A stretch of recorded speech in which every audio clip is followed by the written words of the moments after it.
얼마나 우리나라 사람들이 복을 좋아하면 이 새해 인사도 새해 복 많이 받으라 이런 인사를 하겠습니까? 그것도 한 번이 아니라 새해 했잖아요. 근데 또 설날이라고 구정이라고 또 한 번 더 새해 복 많이 받으라는 인사를 합니다. 그래서 예전에는 보면은 이렇게 어른들이 새해 인사 세배를 할 때 세뱃돈을 어디에다 넣어줍니까? 복주머니에다가 이렇게 넣어서 주곤 했거든요. 그만큼 복을 기원하고 복으로 덕담을 건네고 또 복 받기를 원하는, 참 이렇게 복을 좋아하는 것 같습니다. 여러분도 복 좋으시죠, 그렇죠? 여러분 복 많이 받기를 바랍니다. 근데 여러분, 우리가 이 복을 잘 알아야 됩니다. 복을 무작정 좋아한다고 복이 나에게 쏟아져 오는 것이 아니라 이 복이 정말 무엇인지, 어떤 게 정말 진정한 복인지 여러분 그것을 잘 아셔야 돼요. 여러분, 무엇이 진짜 복일까요? 많은 사람들이 건강의 복이 최고라고 말들을 합니다. 그렇죠. 정말 건강한 게 여러분 너무 중요하죠. 우리가 아프지 않고 오래도록 건강하게 사는 거, 그 너무나 중요하고 그 참 귀한 복이지요. 또 우리가 이 땅을 살아가면서 돈이 없으면 안 되잖아요, 여러분. 돈을 많이 가진 것도 그 분명히 복이지요. 그래서 할 수만 있으면은 돈 걱정하지 않고 경제적으로 좀 여유를 누리면서 풍요롭게 그렇게 살 수 있다면 그 역시 분명한 복이지요. 우리 다 그런 복을 또 원합니다. 또 우리 모든 부모님들은 내가 잘 되는 것도 중요하지만 나보다 더 자녀 잘 되기를 원하죠.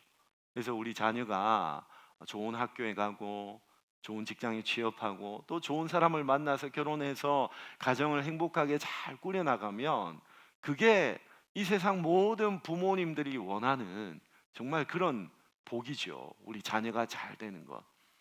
대략 이런 것들을 사람들은 다 복이라고 생각을 합니다. 맞습니다, 여러분. 우리가 건강한 거 복이고요. 돈 많은 거 복이고 우리 자녀들 잘 되는 거 여러분 복이 맞습니다. 저는 우리 교회 담임 목사로서 우리 사랑하는 성도님들이 이런 복 많이 받으셨으면 좋겠습니다. 여러분 이렇게 되기를 축복합니다. 정말 우리 성도님들이 우리 새해 복 많이 받으는 인사한 것처럼 올 한해 여러분 건강하시고 또 하는 일 잘 되셔서 돈도 많이 버시고 여러분 자녀들도 잘 되시기를 바라요, 여러분. 근데 여러분 이런 것들도 좋고 중요하지만은 우리가 인생을 살아가는 데 있어서 정말 이보다 더 중요한 것들이 있습니다. 여러분 이것을 놓치면 안 돼요. 만약에 여러분 여러분의 자녀들이 이 돈도 잘 벌고 또 성공도 하고 잘 삽니다. 잘 나갑니다. 그래서 정말 부모의 마음에 기쁨이 되죠. 자녀가 그렇게 잘 사는 것을 보면은. 근데 정말 우리 자녀가 안타깝게도 정말 중요한 것을 놓치고 살아간다면 여러분 마음이 어떻겠습니까? 자녀가 돈도 잘 벌고 건강하고 가정에 부족한 게 없어요. 사회생활에도 인정받아요. 누가 보든지. 근데 부모가 볼 때 정말 중요한 것 하나를 놓치고 살아간다면 여러분 부모의 마음이 어떻겠습니까? 예를 들면 여러분의 자녀가 돈도 많이 벌어요. 부자입니다. 사회에서도 잘 나갑니다. 성공하고 먹고 사는데 걱정이 없어요. 근데 이 자녀가요, 세상에 부모가 어떻게 사는지, 뭘 먹고 사는지 관심도 없다고 한다면, 아프다 그래도 뭐 전화 한 통 그렇게 하지 않는다면, 명절이라고 인사 한번 이렇게 하지 않는다면, 오로지 지 돈 버는 일에만 혈안이 돼가지고 오로지 지 가족 지 새끼 그거밖에 모르고 살아간다면 여러분 그런 자녀를 보는 그 부모의 마음이 어떻겠습니까? 여러분 과연 그 자녀가 그러면은 돈 많고 건강하고 뭐 자기 하는 일 잘 되고 하니까 그게 여러분 잘 사는 거라고 할 수 있을까요? 그게 여러분 정말 복 받은 거라고 여러분 할 수 있을까요? 저는 우리 성도님들이 말씀드린 것처럼 정말 건강했으면 좋겠고 할 수만 있으면 돈도 많이 벌고 여러분 하는 일들도 잘 되었으면 좋겠습니다만은 여러분 정말 중요한 것을 놓치지 않았으면 좋겠어요. 그래서 여러분 오늘 말씀에 보면은 하나님이 우리가 이 땅에서 받고 싶어하는 많은 복들을 얘기하시죠. 이런 복을 주시겠다고 약속을 하시죠. 근데 그보다 더 중요한 것, 오늘 말씀 앞부분에 보면은 그 모든 복의 전제 조건에 대해서 이야기를 하고 있어요. 자, 오늘 우리 1절과 2절 말씀을 우리 한 번 더 같이 읽어보십니다. 1절과 2절 시작. 내가 내 하나님 여호와의 말씀을 삼가 듣고 내가 오늘 내게 명령하는 그의 모든 명령을 지켜 행하면 내 하나님 여호와께서 너를 세계 모든 민족 위에 뛰어나게 하실 것이라. 내가 내 하나님 여호와의 말씀을 청종하면 이 모든 복이 내게 임하며 내게 이르리니. 아멘. 자, 여러분, 이 짧은 두 구절의 말씀에 계속 반복되는 단어가 있습니다. 여호와 하나님이란 말이 세 번이나 그렇게 나오고 있죠. 여러분, 우리가 건강도 좋고 돈도 좋고 뭐 이 땅에 성공하는 것도 좋습니다만은 여호와 하나님이 더 중요하다. 그게 가장 먼저라는 얘기를 지금 하고 있는 거죠. 그게 우리가 놓치지 말아야 될 가장 중요한 복이라는 겁니다. 예를 들면 여러분, 이런 얘기를 드릴 수 있겠어요. 어떤 사람이 이렇게 돈도 많아요.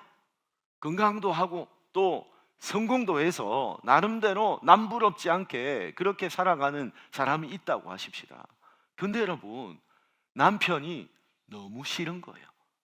세상에 아내가 꼴도 보기 싫은 거예요. 여러분, 평생 같이 사는, 한 집에 사는 그 사람이 너무 미운 거예요. 그냥 막 너무 싫어 죽겠어요. 여러분, 이런 사람 복 많이 받았으니까, 돈 많이 벌고 성공했으니까, 잘 사니까 여러분 행복하다고 말할 수 있을까요? 정말 어떤 면에서 불행한 사람이죠. 반면에 여러분, 돈도 별로 없어요. 사는 것도 딱히 뭐 내세울 것 없이 그냥 시원찮아요. 근데 아내가 너무 사랑스러워. 남편이 너무 좋아 죽겠어요. 남편이 그냥 너무 존경스럽고 없으면 못 살 것만 같아요. 여러분 가운데 그런 분 계세요? 아마 저 같은 남편하고 사는 사람이라면 아마 그럴 것 같아요. 네. 비웃음은 건강에 안 좋습니다. 네. 여러분, 그런 분 계세요? 여러분, 만약에 그런 분이 있다면 그런 분은 정말 행복한 분일 것 같아요.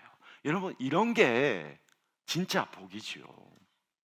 여러분, 오늘 예배 오신 우리 모든 분들은 다 예수 믿고 나중에 천국 가게 될 거예요. 여러분, 천국 가기 싫으세요? 여러분, 예수 믿고 다 천국 가시길 바랍니다. 자, 근데 여러분, 우리가 예수 믿고 그렇게 천국에 부름받아서 갔는데, 자, 그럴 리는 없지만은 천국 갔는데 하나님이 너무 싫은 거예요. 하나님이 그냥 꼴도 보기 싫어. 하나님하고 같이 있는 게 1분 1초도 너무 마음이 힘들고 너무 싫어요. 여러분, 만약에 그렇다면 그 사람은 거기가 천국이 아니라 지옥이나 다름이 없는 거죠. 여러분, 우리가 한 집에 사는 남편이나 아내도요, 좋든 싫든 이 땅에서만 같이 살아요. 죽으면은 여러분 끝납니다. 조금만 참으시길 바랍니다.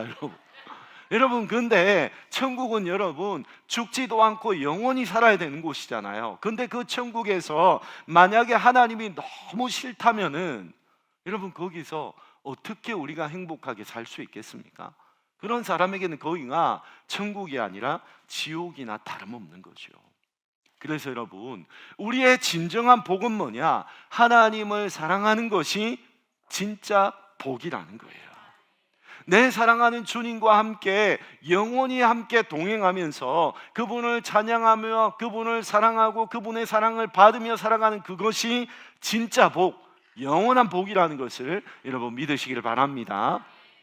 사랑하는 성도 여러분, 저는 우리 열린문교회 교우분들이 정말 새해 복 많이 받기를 바랍니다. 여러분, 건강하고 돈도 많이 벌고 올 한해 여러분이 계획하고 하는 모든 일들이 다 잘 되기를 여러분 바랍니다만은, 여러분, 그보다 더 중요한 복, 하나님을 사랑하는 복, 하나님을 경외하는 복, 하나님과 동행하는 여러분 그 복을 놓치지 않는 저와 여러분 되기를 간절히 소원합니다.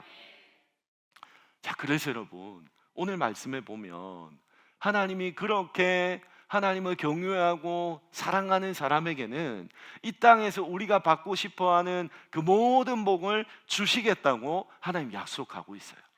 자, 오늘 우리 3절부터 6절까지 조금 길지만은 우리가 정말 하나님의 복을 사모하는 마음으로 우리 다시 한번 3절부터 6절까지 말씀을 같이 읽어봅니다. 시작. 성읍에서도 복을 받고 들에서도 복을 받을 것이며 내 몸의 자녀와 내 토지의 소산과 내 짐승의 새끼와 소와 양의 새끼가 복을 받을 것이며 내 광주리와 떡 반죽 그릇이 복을 받을 것이며 내가 들어와도 복을 받고 나가도 복을 받을 것이니라.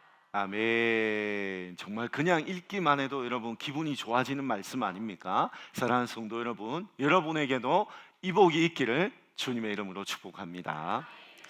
요즘은 잘 안 그런데요. 옛날에는 교회 어른들이 이제 이 말씀으로 기도를 많이 인용을 했어요. 그래서 기도할 때마다 장로님, 권사님 같은 분들이 뭐 성읍에서도 복을 받고 들에서도 복을 받고 나가서도 복을 받고 들어와서도 복을 받게 해달라는 뭐 이런 기도를 많이 드렸던 것 같아요.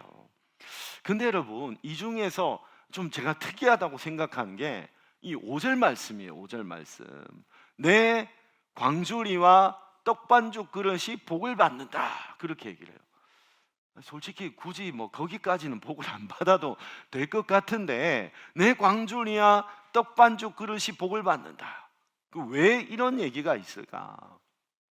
이제 여러분, 이 광주리나 떡반죽 그릇 이거 뭐 집에 사실은 크게 중요한 거 아니잖아요, 그죠? 그냥 있으면 좋고 뭐 하나 깨지면 또 언제든지 살 수 있는 그 정도인데, 그러니까 이런 우리 일상의 아주 작은 사소한 부분까지도 하나님 우리에게 복을 주시겠다라는 얘기죠. 여러분에게 이런 복이 있기를 바랍니다. 자, 근데 제가 이번에 이제 여러분과 이번 주일에 이 말씀을 나누려고 말씀을 준비하다 보니까 이 5절에 제가 다시 한번 좀 이렇게 필이 꽂히게 됐어요. 이 5절을 다시 한번 좀 색다르게 보게 됐는데, 이 5절이 그렇게 보니까 정말 너무 중요한 거예요. 어떤 의미에서 오늘 우리가 읽은 이 1절부터 6절까지 말씀 가운데 이 5절이 제일 키가 되는 말씀이다. 제 이런 생각이 들더라고요. 여러분, 왜냐하면 우리가 다 복을 받고 싶어 하잖아요, 여러분. 그죠? 내 삶에 복이 있기를 여러분 바라지 않습니까? 근데 하나님이 이제 복을 주시겠다라고 약속하시고 말씀을 하시면서 왜 이렇게 구체적으로 이 광주리를 얘기하고 떡반죽 그릇을 얘기하시는 걸까? 우리가 여러분 복을 받는 데 있어서 이 그릇이 너무 중요하다. 하나님 그 얘기를 우리에게 하고 계시는 거예요. 여러분, 이번 명절에도 여러분 집에서 맛있는 음식들 아마 많이 하시고 또 아마 많이 드시겠죠, 그죠? 전도 부치고 나물도 하고 뭐 아마 맛있는 것들 많이 하실 겁니다. 근데 여러분, 아무리 맛있는 그런 음식을 준비해도요, 그걸 담을 그릇이 없으면은 그 음식을 우리가 제대로 먹기가 힘들죠, 그죠? 여러분, 그렇잖아요. 목이 말라서 물을 마시고 싶어도 여러분 컵이 없으면은 그 물을 담을 수가 없잖아요, 그죠? 그래서 성경에서 하나님이 우리에게 뭔가를 주신다고 말씀하실 때 항상 여러분 같이 얘기하시는 게 있는데, 그게 뭐냐? 그릇을 얘기하세요. 창고를 얘기하세요. 복받을 틀을 얘기하시거든요. 여러분, 잠언 3장 9절과 10절 말씀을 한번 보십시다. 우리 이 말씀 보면은 하나님이 내 재물과 내 소산물의 처음 익은 열매로 여호와를 공경하라. 그리하면 뭐가 찬다고요? 내 창고가 가득히 차고 내 포도즙 틀에 새 포도즙이 넘치리라 말씀을 합니다. 여러분, 여기도 보면 창고가 나오죠, 그죠? 그리고 포도즙을 담는 그 포도즙 틀이 나오고 있어요. 말라기 3장 10절에도 보면 비슷한 얘기를 합니다. 만군의 여호와가 이르노라, 너희의 온전한 11조를 창고에 들여 나의 집에 양식이 있게 하고 그것으로 나를 시험하여 내가 하늘 문을 열고 너희에게 복을 쌓을 것이 없도록 붙지 아니하나 보라 말씀을 합니다. 여러분, 여기에도 뭐가 나옵니까? 창고가 나오고 쌓을 곳이 나오고 있어요. 우리는 다 복받기를 좋아하고 복받기를 원합니다. 근데 복을 좋아하고 복을 받고는 싶은데 그 복을 받았을 때 그 복을 담을 수 있는 그릇은 생각하지 않는 거죠. 그 복을 쌓아둘, 넣어둘 창고를 만들 생각은 하지 않는 거죠. 그러니까 여러분, 복을 받기는 받는데 담지를 못하는 거예요. 조금 받은 것 같은데 금방 다 새어나가는 거죠. 그래서 여러분, 하나님께 복을 받으려고 하면은 먼저 복을 받을 그릇을 준비하셔야 돼요. 복을 넣을 수 있는 창고를 만드셔야 된다는 겁니다. 하나님이 오늘 그 얘기를 하시는 거예요. 사람들이 복을 받는 것에는 관심이 많이 있는데 그 중요한 부분을 놓치고 있다는 거죠. 예를 들어서 여러분, 하늘에서 비가 내리면요, 이 세상 모든 만물이 예외 없이 다 그 비를 맞습니다. 그죠? 근데 대부분은 뭐예요?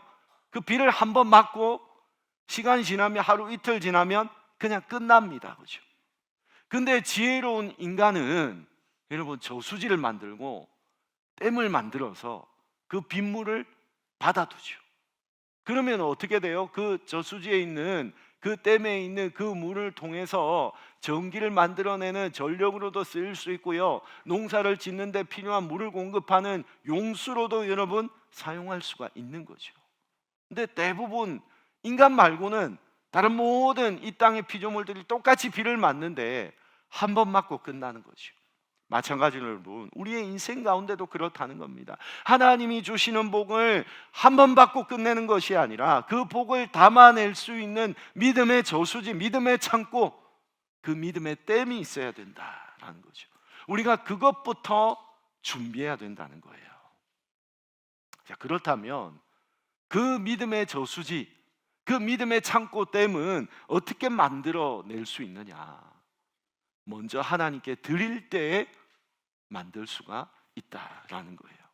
여러분, 좀 전에 제가 인용했던 잠언 3장 9절과 10절 말씀, 여러분 다시 한번 보십시다. 우리 같이 한번 읽어볼까요? 시작. 내 재물과 내 소산물의 처음 익은 열매로 여호와를 공경하라. 그리하면 내 창고가 가득히 차고 내 포도즙 틀에 새 포도즙이 넘치리라. 아멘. 자, 우리가 복 받을 창고를 만드는 게 너무 중요한데 그 창고는 어떻게 만들어지냐? 처음 익은 열매로 하나님께 드리라는 얘기를 하잖아요. 먼저 하나님께 드릴 때에 복의 창고가 만들어진다는 거예요. 여러분, 말라기 3장 10절도 마찬가지입니다. 역시 같이 읽어봅니다. 우리 시작. 만군의 여호와가 이르노라. 너희의 온전한 11조를 창고에 들여 나의 집에 양식이 있게 하고 그것으로 나를 시험하여 내가 하늘문을 열고 너희에게 복을 쌓을 곳이 없도록 붙지 아니하나 보라. 아멘. 여러분, 제가 지금 여러분에게 명절 때 예배 왔는데 뭐 헌금 많이 내라 지금 이런 얘기를 하고자 하는 게 아니에요. 여러분, 포인트가 여러분 거기에 있는 게 아닙니다. 오늘 말씀에 하나님이 복 얘기를 하시면서 왜 굳이 광주리를 얘기하고 그릇을 얘기하시냐, 여러분 이것을 우리가 생각해 보자는 것이요. 우리 여기서 멀지 않은 저 부산 해운대에 가면은 수영로 교회라는 우리 교단의 대표적인 교회가 있어요. 아마 그 수도권 아래쪽에서는 제일 큰 교회일 것 같아요.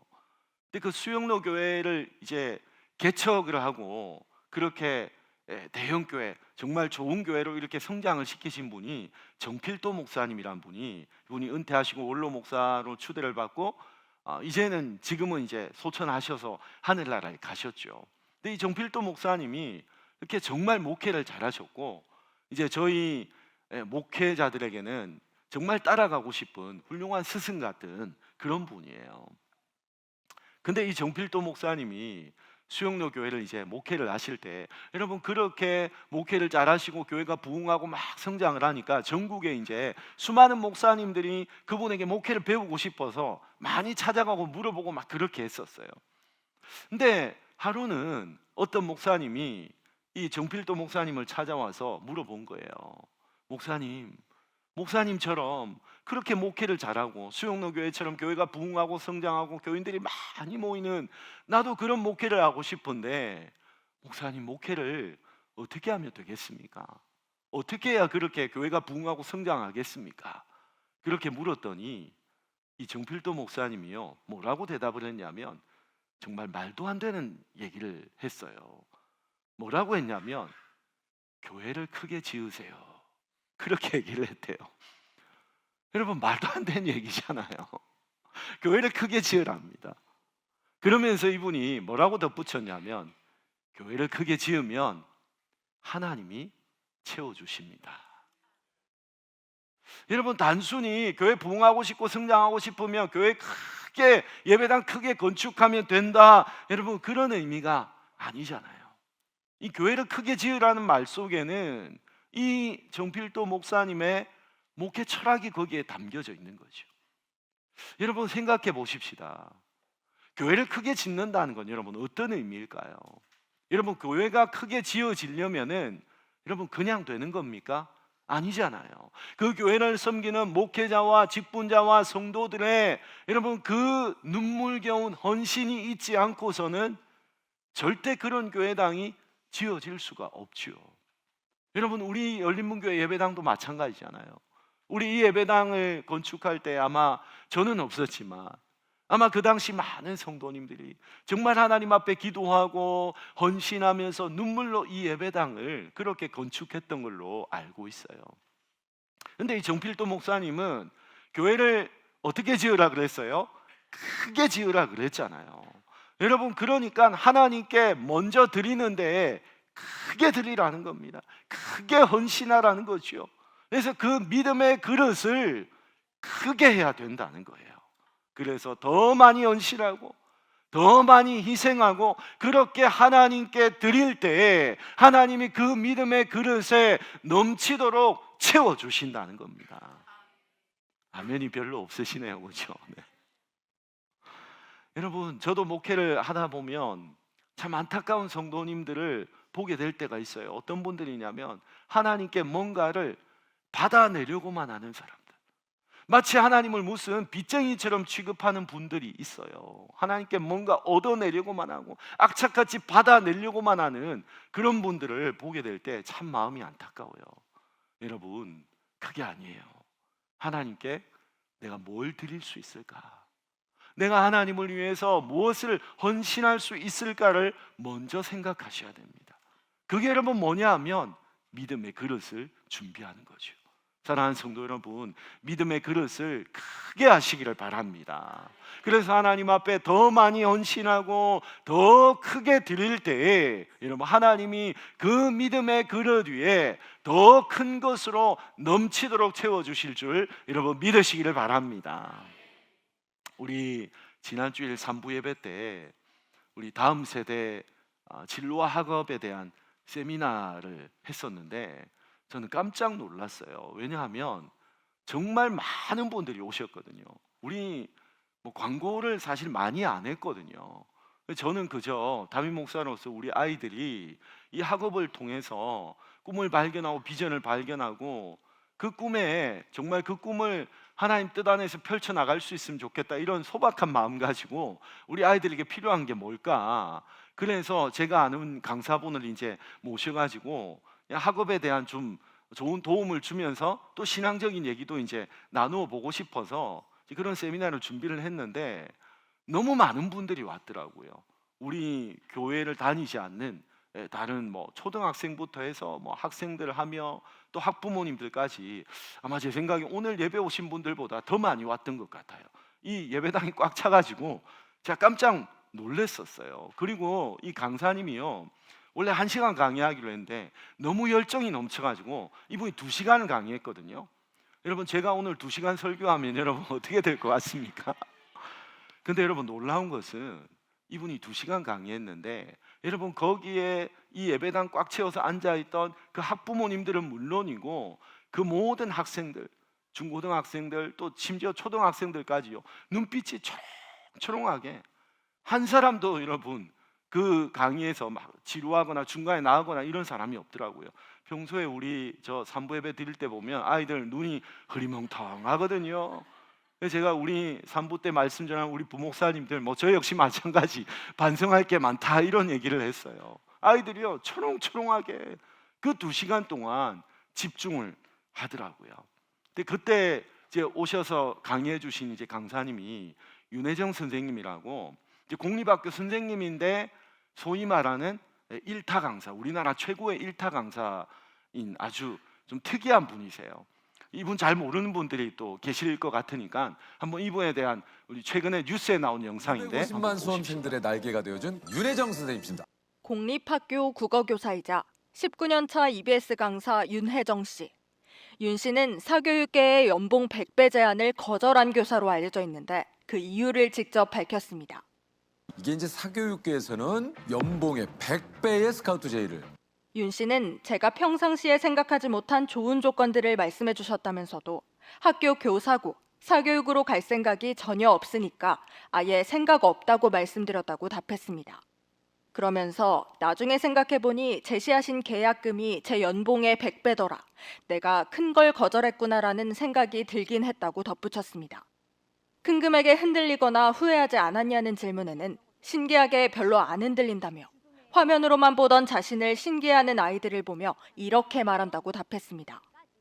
선생님, 근데 왜 사교육 안 가셨어요? 니들 다른 데려고 안 갔다. 선생님이 지금 얼마를 포기하고 니들을 가르치는데 어디 돌아?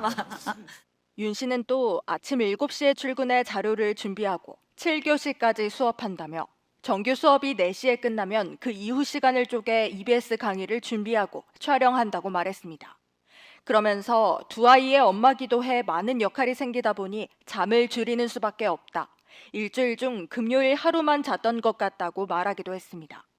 1980년생인 윤 씨는 학원 국어 강사를 거쳐 2004년 공립학교 국어교사 생활을 시작한 것으로 알려졌습니다. 2007년 시작한 EBS 강의에선 누적 수강생 250만 명, 누적 조회수 1억 뷰를 보유하고 있습니다. KBS 뉴스 이윤재입니다.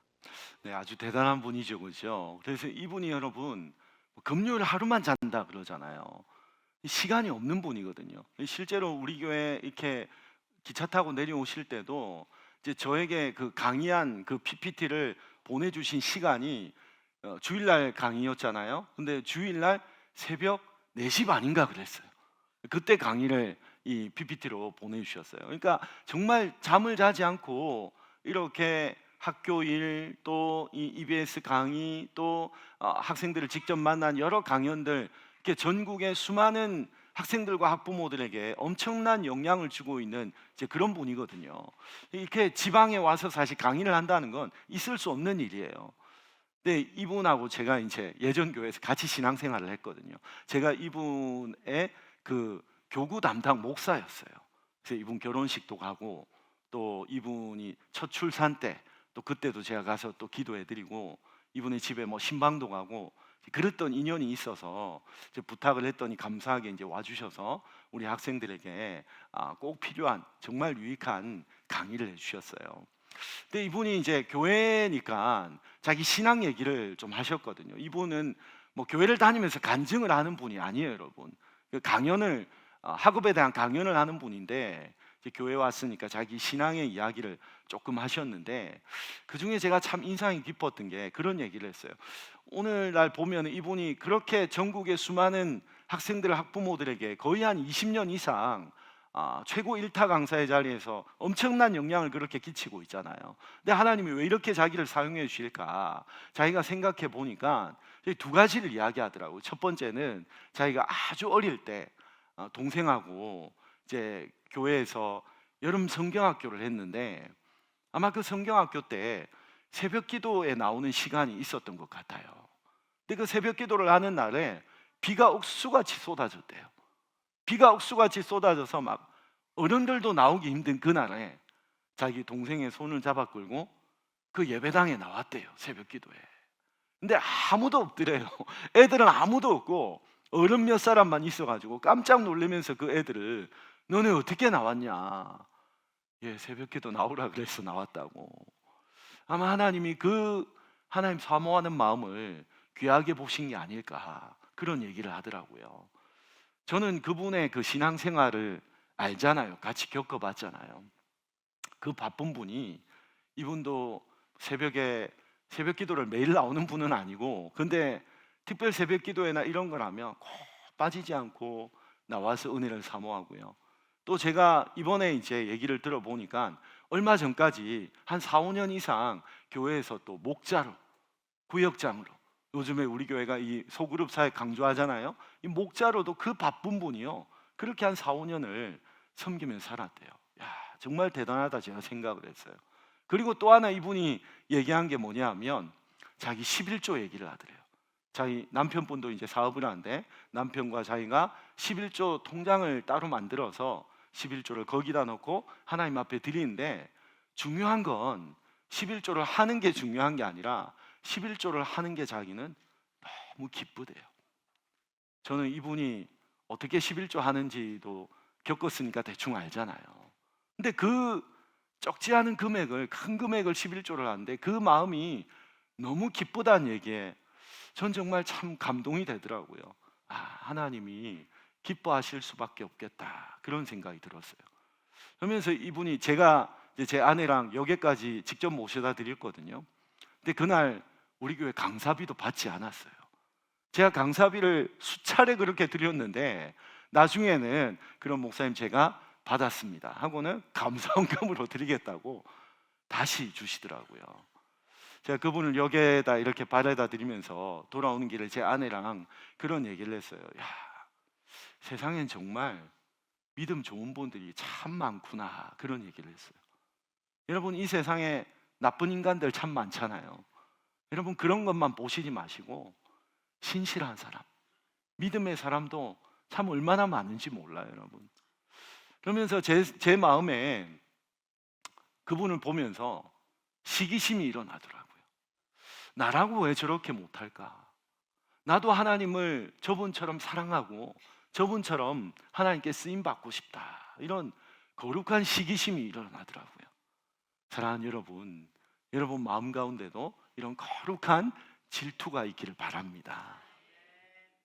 여러분, 우리가 하나님 앞에 다 복받기를 바라고 원하지 않습니까?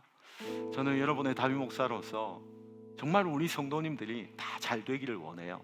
하나님의 복을 받아서 건강하고 성공하고 또 이 땅에서 좀 경제적으로도 걱정 없이 여유 있게 그렇게 살기를 정말 간절히 바라요. 그러나 여러분, 중요한 것은 우리가 그러려면 받을 생각만 하지 말고 먼저 이 축복의 창고를 만드셔야 됩니다. 그 하나님의 복을 담아둘 그 믿음의 그릇을 여러분이 준비하셔야 돼요.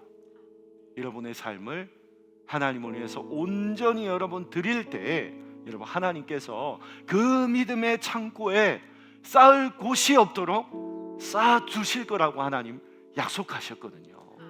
사랑하는 우리 열린문교회 모든 성도님들이 이런 하나님의 풍성한 복을 누리고 우리 하나님 앞에 쓰임받는 영광스러운 인생 되시기를 주님의 이름으로 축복합니다. 우리 다시 한번 고백합시다. 하나님 나라 임하소서. 하나님 나라 임하소서. 아멘. 영광과 존귀, 능력과 위력, 놀라운 사랑의 기적의 하나님, 지금 이곳에 오소. 주 높고 위대하신 주 높고 위대하신